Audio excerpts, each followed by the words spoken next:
नमस्कार साथियों, मैं नितिश शर्मा ग्लोबल कॉन्सेप्ट में आपका स्वागत करता हूं। आज की हम इस वीडियो में देखेंगे तटीय क्षेत्र। इससे पहले पिछली वाली वीडियो हमने देखा था प्रायद्वीप क्या होता है, खाड़ी क्या होती है, चैनल क्या होता है और पाक स्टेट क्या होता है। तो आज की हम इस वीडियो में इंडियन जियोग्राफी की बात करेंगे और इंडियन जियोग्राफी में देखेंगे तटीय क्षेत्र और तटीय भाग। इसमें हम बात करेंगे तट वाले क्षेत्र की।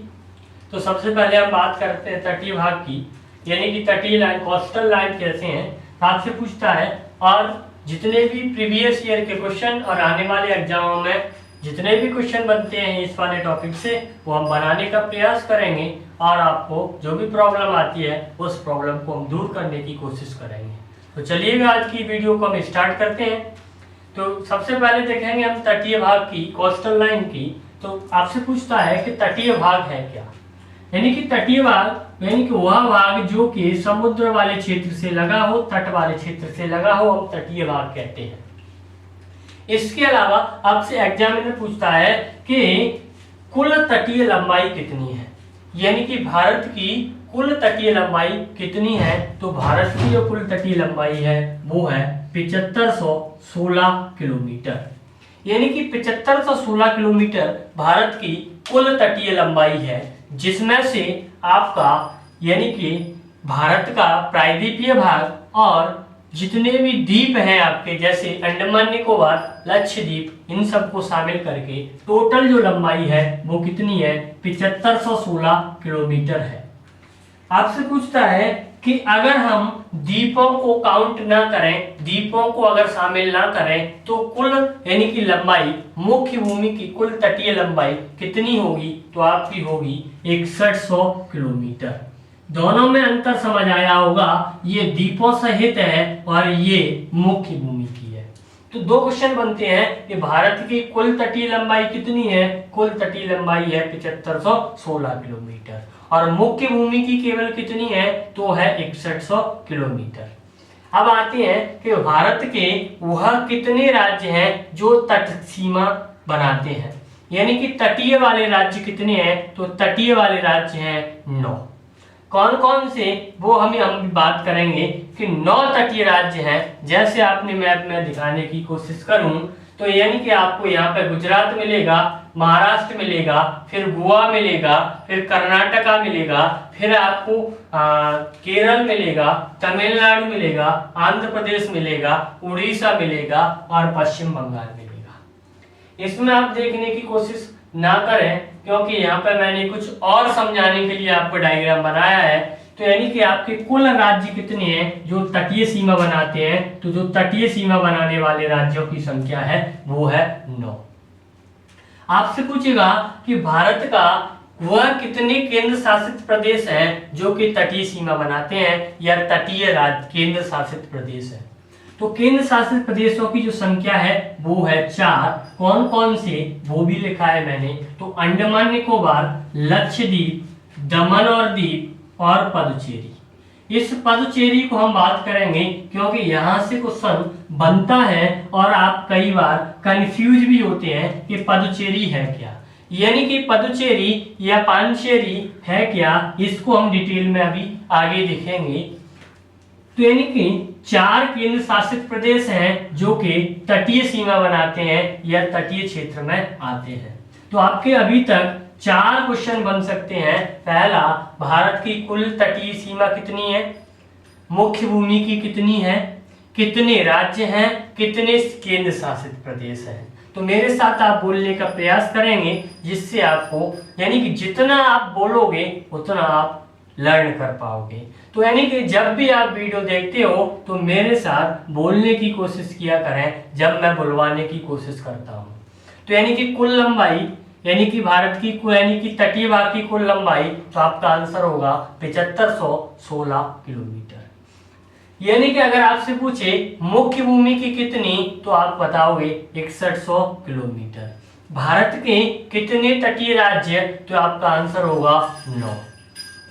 कितने केंद्र शासित प्रदेश, तो आपका आंसर होगा 4। कौन कौन से, अंडमान निकोबार, लक्षद्वीप, दमन द्वीप और पदुचेरी। इसके अलावा आपसे पूछता है कि सर्वाधिक सीमा वाला तटीय राज्य कौन सा है, यानी कि ऐसा राज्य बताना है जो कि सर्वाधिक सीमा बनाता हो। तो यानी कि सर्वाधिक सीमा बनाने वाला राज्य है आपका गुजरात, जो कि सर्वाधिक तटीय सीमा बनाता है। दूसरे नंबर पर जो आता है वो आता है आंध्र प्रदेश, और तीसरे नंबर पर जो आता है वो है आपका तमिलनाडु। तो पहले नंबर पर गुजरात, दूसरे नंबर पर आंध्र प्रदेश और तीसरे नंबर पर तमिलनाडु। तो यानी कि आपसे पूछेगा सर्वाधिक सीमा वाला तटीय राज्य कौन सा है, आपका आंसर होगा गुजरात। अगर गुजरात ऑप्शन नहीं है तो आंसर होगा आंध्र प्रदेश, और आंध्र प्रदेश भी ऑप्शन नहीं है तो आपका आंसर होगा तमिलनाडु। आपसे पूछेगा कि जब सर्वाधिक सीमा ये राज्य बना रहे हैं तो सबसे कम कौन सा राज्य बनाता है, तो सबसे कम जो सीमा बनाता है वो है आपका गुजरात, यानी कि केवल 40 किलोमीटर की सीमा बनाता है। कितनी? 40 किलोमीटर की लंबाई की सीमा बनाता है, तो सबसे ज्यादा वाला और सबसे कम वाला। इसके अलावा आपसे पूछता है कि सर्वाधिक तटीय सीमा वाला केंद्र शासित प्रदेश, यूनियन टेरिटरी, यानी कि सर्वाधिक सीमा वाला केंद्र शासित प्रदेश है आपका अंडमान निकोबार। अंडमान निकोबार यानी कि सर्वाधिक सीमा बनाता है, किसी तटीय सीमा बनाता है, यानी कि, और अगर यूनियन टेरिटरी में सबसे कम वाला पूछे तो आपका आंसर होगा लक्षद्वीप, और लक्षद्वीप सबसे कम बनाता है, और लक्षद्वीप कितनी बनाता है, तो केवल बनाता है 32 किलोमीटर की सीमा। तो यानी कि हमने राज्य भी देखे, सर्वाधिक बना रहा है गुजरात और सबसे कम बना रहा है गोवा। अगर केंद्र शासित प्रदेश में देखा जाए तो अंडमान निकोबार, और सबसे कम देखा जाए तो लक्षद्वीप। अगर एग्जामिनर आपका पूछे कि केंद्र शासित प्रदेश और राज्यों को दोनों को सम्मिलित कर दिया जाए, यानी कि तो सर्वाधिक सीमा कौन बनाएगा, तो आपका आंसर होगा अंडमान निकोबार। अंडमान निकोबार। तब दूसरे नंबर पे आता है आपका गुजरात। तो यानी कि हमने यहां से जितने भी क्वेश्चन बन सकते थे उनको समझने का प्रयास किया। शायद आपको कोशिश करूंगा आप यहीं पे लर्न हो जाए। तो यानी कि अब आते हैं हम तटीय क्षेत्र पर, यानी कि कोस्टल एरिया पर। कौन कौन से कोस्टल एरिया हैं जो कि हम देखने वाले हैं। मैंने नंबरिंग किया है, जैसे 1, 2, 3, 4, 5, 6, 7 और 8। यानी कि ये वाला क्षेत्र आप जानते हैं, ये वाला क्षेत्र किसका है, गुजरात का है। अगर इस वाले क्षेत्र को हम देखें तो यहाँ पर आपका स्थित है एक केंद्र शासित प्रदेश। उस केंद्र शासित प्रदेश का नाम है दमन और दीव। यानी कि इस यहाँ पर है आपका दीव और यहाँ पर है आपका दमन। यानी कि ये जो एक नंबर मैंने डाला है, एक नंबर वाले तट को हम नाम देते हैं गुजरात तट। यानी एक नंबर वाले तट को हमने नाम दिया गुजरात तट, और इसी वाले तट को हम एक नाम और देते हैं, इसको नाम देते हैं सौराष्ट्र तट, या इसी को हम नाम देते हैं काठियावाड़ तट। काठियावाड़ तट। एसएससी में पिछली बार क्वेश्चन पूछा गया था काठियावाड़ तट किस राज्य में स्थित है, तो आपको क्लियर हो गया होगा कि काठियावाड़ का तट किस राज्य में है। आपका आंसर होगा गुजरात। या सौराष्ट्र तट किस राज्य में है, तो आपका आंसर होगा गुजरात। आपसे पूछेगा गुजरात तट किस किस के मिलने से बनता है, यानी कौन कौन से राज्य आते हैं, तो आपका आंसर होगा गुजरात राज्य और दमन और दीव केंद्र शासित प्रदेश। इन दोनों के जब सीमा को मिला दिया जाए, या इन दोनों के तटीय वाले को हम क्या कहते हैं, गुजरात तट नाम देते हैं। क्या नाम देते हैं, गुजरात तट नाम देते हैं। चलिएगा आगे की तरफ मूव करते हैं हम। आगे है आपका सेकंड नंबर को हम नाम देते हैं कोंकण तट। ये दिख रहा होगा आपको कोंकण तट, यानी कि कोंकण तट महाराष्ट्र और गोवा के सीमा से मिलकर बनता है। किस किस की सीमा से बनता है कोंकण तट, तो महाराष्ट्र और गोवा की सीमा से मिलकर बनता है, जिसको हम नाम देते हैं कोंकण तट। यानी कि आपसे यही जो महाराष्ट्र और गोवा से मिलकर बन रहा है, तो महाराष्ट्र का स्थान है यानी कि दमन, और दमन से जाता है कहां तक जाता है, ये रोहा तक जाता है। तो आपसे एग्जामिनर पूछता है कि दमन से रोहा तक जाने वाला मार्ग कौन सा तट है, यानी कि आपका आंसर होगा कोंकण तट। यानी कि दमन से रोहा जा रहा है वो कोंकण तट है। इसके बाद जो बनता है वो तट बनता है आपका कन्नड़ तट। कन्नड़ तट किस सीमा से बनता है, यानी कि कर्नाटक राज्य में है। किस राज्य में है, कर्नाटक राज्य में। और अगर हम बात करें इसी कन्नड़ तट की, तो ये कन्नड़ रोहा से मंगलौर के बीच में है। रोहा से मंगलौर, और मंगलौर कहाँ है, कर्नाटका में। तो रोहा से मंगलौर को हम क्या नाम देते हैं, कन्नड़ तट नाम देते हैं। किस राज्य में है, तो कर्नाटका राज्य में है। नेक्स्ट चलते हैं मालाबार तट की ओर। तो ये वाला जो केरल वाला भाग है, यानी केरल वाले राज्य को हम नाम देते हैं क्या, मालाबार तट। और मालाबार तट जाता है आपका मंगलौर से कन्याकुमारी तक। कहाँ जाता है, मंगलौर से कन्याकुमारी के बीच के तट को हम क्या नाम देते हैं, नाम देते हैं हम उसे मालाबार तट, यानी कि कन्याकुमारी। नेक्स्ट चलते हैं, तो हमने पूर्वी वाले भाग में 4 तट देखे, गुजरात तट, इसके बाद कोंकण तट, इसके बाद कन्नड़ तट, इसके बाद मालाबार तट। तो पूर्वी वाले भाग में कितने तट, पश्चिमी वाले भाग में कितने तट, पश्चिमी वाले भाग में 4 तट। आगे चलते हैं पूर्वी वाले भाग पर। यहाँ पे यानी कि जो 5 नंबर प्रदर्शित हो रहा है उसको नाम देते हैं हम कोरोमंडल तट। कोरोमंडल तट 2 राज्यों से सीमा बनाता है, किस किस के साथ, तो तमिलनाडु और आंध्र प्रदेश। यानी कि ये वाला तमिलनाडु और थोड़ा सा आंध्र प्रदेश, यानी कि यहां तक आंध्र प्रदेश, तो हम इसको नाम देते हैं कोरोमंडल तट। और कोरोमंडल तट की जो सीमा है वो है कृष्णा डेल्टा से कन्याकुमारी। यानी कि यहाँ पर एक आपकी नदी आती है इधर से बहती हुई, वो है कृष्णा डेल्टा, यानी एक डेल्टा बनाती है, उसको नाम देते हैं हम कृष्णा डेल्टा। तो कहां से कहां तक, ये बनाते हैं कृष्णा डेल्टा से कन्याकुमारी। कृष्णा डेल्टा से कन्याकुमारी के हमको नाम देते हैं क्या, कोरोमंडल तट। नेक्स्ट आता है उत्तरी सरकार तट। यानी कि जो 6 नंबर दिख रहा है आपको, वो है आपका उत्तरी सरकार तट। और उत्तरी सरकार तट किसके हैं, कौन से राज्य में है, आपका आंसर होगा आंध्र प्रदेश। यानी कि उत्तरी सरकार तट आंध्र प्रदेश राज्य में है। इसके बाद जो 7 नंबर प्रदर्शित हो रहा है इसको हम नाम देते हैं उत्कल तट। और किस राज्य में है, ये उड़ीसा राज्य में है। किस राज्य में है, उड़ीसा राज्य में है। उड़ीसा राज्य के तट को हम क्या नाम देते हैं, उत्कल तट नाम देते हैं। एग्जामिनर क्वेश्चन पूछेगा कि उत्कल तट भारतीय किस राज्य में है, आपका आंसर होगा उड़ीसा। इसके बाद आता है बंगाल तट। ज्यादातर आपको बुकों में देखने के लिए नहीं मिलता है। बंगाल तट नाम से स्पष्ट हो रहा है बंगाल, और कहां पर होगा, तो पश्चिम बंगाल में होगा। यानी कि टोटल कितने तट बने, 8 तट बने। 8 तटों को हमने तटीय क्षेत्र नाम दिया। अब हम बात आगे की करते हैं। आगे की बात करेंगे तो मैंने कहा था स्टार्टिंग में कि मैं आपको पदुचेरी डिटेल में बताऊंगा या पांडिचेरी डिटेल में देखेंगे। पांडिचेरी में अक्सर कंफ्यूज होते हैं आप, तो देखिएगा पांडिचेरी की क्या भूमिका है। तो पांडिचेरी, इसमें केवल यह केंद्र शासित प्रदेश है और इसमें केवल 4 राज्य हैं। यानी कि 4 राज्यों को मिलाकर केंद्र शासित प्रदेश बनाया गया है। और ये 4 राज्य, 4 जिले, यानी कि पदुचेरी के अंतर्गत 4 जिले हैं और 4 जिले 3 राज्यों में स्थित हैं। 4 जिले 3 राज्यों में स्थित हैं। एक बार रिपीट करता हूं कि पदुचेरी में 4 जिले हैं और 4 जिले किसमें स्थित हैं, 3 राज्यों में स्थित हैं। तो पदुचेरी के अंतर्गत 4 जिले हैं, 3 राज्य में स्थित हैं।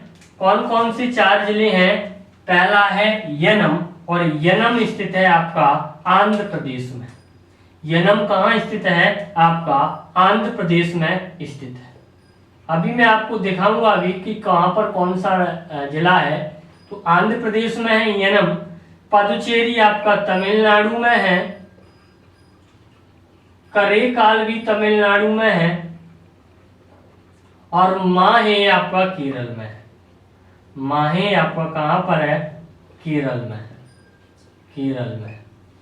तो यानी कि यनम आपका कहां पर है? आंध्र प्रदेश में। और यनम पहला राज्य है, यानी कि पहला जिला है इसका, वो है आपका आंध्र प्रदेश में। और आंध्र प्रदेश कहाँ है? तो यानी कि ये राज्य है आपका पहला जिला किस में? आंध्र प्रदेश में। दूसरा जिला आपका तमिलनाडु के अंतर्गत है, यहाँ पर दूसरा। और करेकाल यहाँ पर है तीसरा, और माहे यहाँ पर है चौथा। यानी कि 4 जिले बनते हैं और 4 जिलों को मिलाकर क्या बनता है? आपका पदुचेरी बनता है या पांडिचेरी बनता है। तो 4 जिलों को मिलाकर कितने राज्यों में? 3 राज्यों में। कौन कौन? आंध्र प्रदेश, तमिलनाडु और केरल। यानी कि पांडिचेरी आपका 3 राज्यों में स्थित है, और 3 राज्यों में स्थित होने के कारण यहाँ पर भिन्न भिन्न भाषाएं बोली जाती हैं। तो इसकी भाषाएं भी पूछी ली जाती हैं कि यनम में यानी कि पांडिचेरी की निम्न में से कौन सी भाषा नहीं है। तो इसमें जो भाषा बोली जाती है वो बोली जाती है तेलुगु बोली जाती है, यहाँ पर तमिल भी बोली जाती है, मलयालम भी बोली जाती है और फ्रेंच भी बोली जाती है। यानी कि तो 4 भाषाएं यहाँ पर बोली जाती हैं। और इस पांडिचेरी को 1954 में भारत का अभिन्न हिस्सा बनाया गया था। यानी कि 1954 में ये भारत का विभिन्न हिस्सा या अभिन्न भाग बना था। ये भी आपको याद रखना है कि ये कब भाग बना? तो ये आपका बना था 1954 में। 1954 से ये आपका किसका हिस्सा है? हमारे भारत का हिस्सा है या इंडिया का हिस्सा है। तो हमने देखा तटीय भाग और तटीय क्षेत्रों को। तो एक बार मेरे साथ रिवाइज करें कि आपको कितना लर्न हुआ है। तो हम देखेंगे तटीय भाग को। तो तटीय भाग की लंबाई कितनी? 7516 किलोमीटर। मुख्य भूमि की कितनी? 6100 किलोमीटर। अगर तटीय राज्यों की बात करें तो कुल कितने तटीय राज्य? आंसर होगा आपका 9। अगर केंद्र शासित प्रदेशों की बात करें तो कितने? आपका आंसर होगा 4। कौन कौन से? अंडमान निकोबार, लक्षद्वीप, दमन-दीव और पदुचेरी। पदुचेरी के अंतर्गत कितने राज्य? तो यानी कि कितने जिले? पदुचेरी के अंतर्गत 4 जिले कितने राज्यों में स्थित है? 3 राज्यों में स्थित है। यहाँ पर यानी कि पदुचेरी को भारत का अभिन्न भाग कब बनाया गया? तो आपका आंसर होगा 1994। इसके अलावा हम बात करें कि सर्वाधिक सीमा वाला तटीय राज्य कौन सा है? तो पहले स्थान पर गुजरात, दूसरे स्थान पर आंध्र प्रदेश, तीसरे स्थान पर तमिलनाडु। अगर यहीं पर सबसे कम वाले राज्य को पूछे तो इसका आंसर होगा गोवा। कितनी सीमा बनाता है? 40 किलोमीटर की। अगर यहीं पर सर्वाधिक तटीय सीमा वाला केंद्र शासित प्रदेश पूछे तो आपका आंसर होगा अंडमान निकोबार। और सबसे कम पूछे तो आपका आंसर होगा लक्षद्वीप। तटीय क्षेत्र की बात करें तो तटीय क्षेत्र यानी कि पहला जो तट बनता है वो गुजरात तट होता है। किन किन राज्यों से मध्य बनता है? तो गुजरात और दमन और दीव। इसी को हम काठियावाड़ तट या सौराष्ट्र तट नाम देते हैं। दूसरा आता है कोंकण तट, और कोंकण तट कहां से कहा जाता है? तो दमन से रोहा तक जाने का काम करता है और महाराष्ट्र और गोवा राज्य में आता है। इसके बाद बात करें कन्नड़ तट की, तो कन्नड़ तट कहाँ जाता है? गोरोवा से मंगलोर तक के रास्ते को हम क्या बोलते हैं? कन्नड़ तट। किस राज्य में है? तो कर्नाटक। मालाबार तट की बात करें तो मालाबार तट हमें मंगलोर से कन्याकुमारी से जोड़ता है और किस राज्य में है? केरल में। अगर हम कोरोमंडल तट की बात करें तो कोरोमंडल तट कन्याकुमारी से कहां तक जाता है? कृष्णा डेल्टा तक जाता है। कौन से राज्य में है? तमिलनाडु और कुछ भाग आंध्र प्रदेश का। अगर हम उत्तरी सरकार तट की बात करें तो उत्तरी सरकार तट कहां पर है? आंध्र प्रदेश में। और ये उत्कल तट की बात करें तो कहां पर है? उड़ीसा में। और बंगाल तट की बात करें तो कहां पर है? आपका पश्चिम बंगाल में। तो यानी कि आज के लिए इतना ही। कल वाली वीडियो में, इसके नेक्स्ट वाली वीडियो हम पढ़ेंगे यानी कि समुद्र का नियम, जो कि आपको बहुत अच्छी तरह समझना है। अगर आपको ये वीडियो अच्छा लगा हो तो लाइक करें, और अगर अभी आप तक चैनल पर नए हो तो चैनल को सब्सक्राइब करें। आप सब्सक्राइब नहीं कर रहे हो, और आप अपना सुझाव देना जरूर दें, यानी कमेंट करके अपनी अच्छी सुझाव जरूर दें, जिससे हमें थोड़ा सा मोटिवेशन मिलता रहे और हम ऐसी वीडियो आपके लिए बनाते रहें। यानी कि तो मिलते हैं वापस से किसी वीडियो में। तब तक के लिए जय हिंद। घर पर रहिए, सुरक्षित रहिए और इस कोरोना को हराइएगा। घर पर अपनी स्टडी तैयार करते रहिएगा बहुत अच्छी तरीके से। तब तक के लिए जय हिंद, धन्यवाद।